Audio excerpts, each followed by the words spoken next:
All right, today we're jumping into India's brand new electrical safety rulebook, the CER 2023. But here's the thing, we're not going to start with some super complex technical schematic. Nope, we're starting at the very beginning with something that seems almost too simple, language. And you're about to see why getting the words right is the first and maybe the most important line of defense.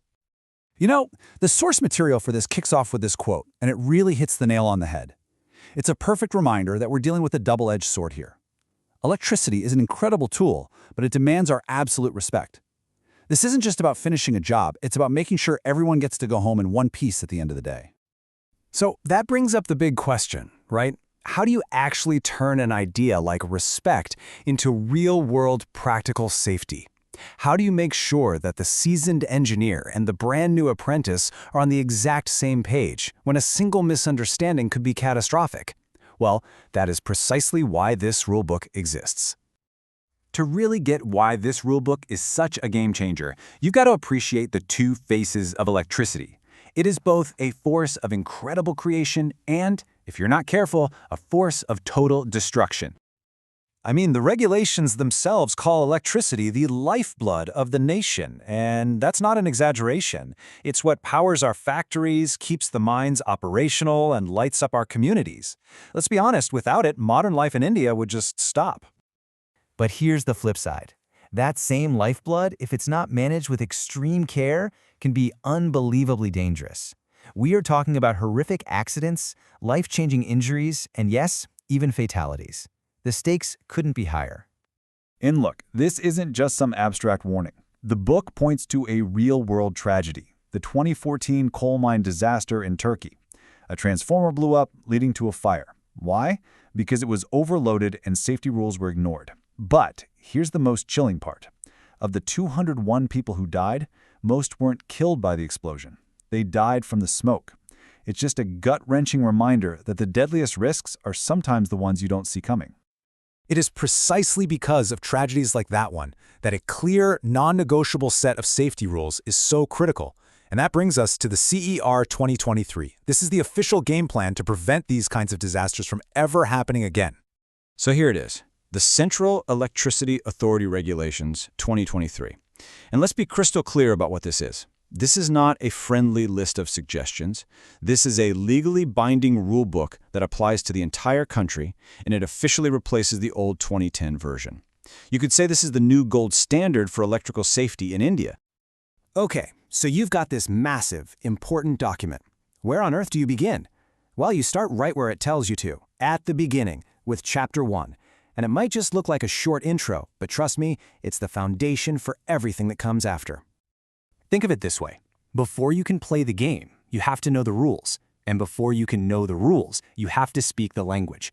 Chapter 1 is basically the official dictionary for electrical safety. It ensures that when an engineer in Mumbai says a circuit is dead, a technician in Calcutta knows exactly what that means. No guesswork, no assumptions, no fatal confusion. So let's actually look at a few of these key definitions from Regulation 2. As we go through them, you'll start to see how getting this language right isn't just about being precise. It is literally a matter of life and death. So the very first thing the rulebook does is define the word danger. And notice, it's not some fuzzy concept. It's spelled out, the risk of shock, burns, fire, or explosion. By putting a hard, clear definition on it right from the start, everyone on a job site knows exactly what hazards they are protecting themselves from. Now this one is huge. This is a perfect example of why this matters so much. To you or me, switched off sounds pretty safe, right? But in this world, switched off is nowhere near good enough. A system is only considered dead if it's disconnected and at Earth potential.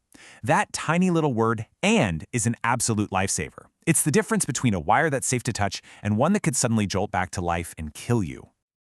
Next up is earthing.